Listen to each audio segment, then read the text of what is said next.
দেশের ১১তম প্রধানমন্ত্রী হিসেবে শপথ নিলেন বিএনপি চেয়ারম্যান তারেক রহমান। বিকেল ৪টায় জাতীয় সংসদ ভবনের দক্ষিণ প্লাজায় খোলা আকাশের নিচে রাষ্ট্রপতি মোহাম্মদ শাহাবুদ্দিনের কাছে শপথ নেন তিনি। শপথ নেয়ার পর সেখানে রাখা বইয়ে সই করেন তারেক রহমান।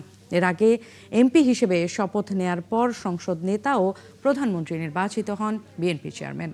তারেক রহমানের পর শপথ নিয়েছেন দেশের নতুন মন্ত্রিসভার ২৫ জন মন্ত্রী ও ২৪ জন প্রতিমন্ত্রী। এই শপথের মধ্য দিয়ে প্রায় ২ দশক পর নতুন সরকার গঠন করল বিএনপি।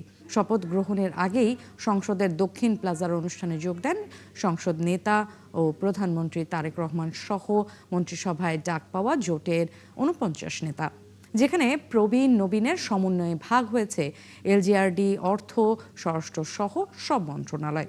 আগামীকাল থেকেই নিজ নিজ দপ্তরে কাজ শুরু করবেন শপথ নেওয়া মন্ত্রী ও প্রতিমন্ত্রীরা।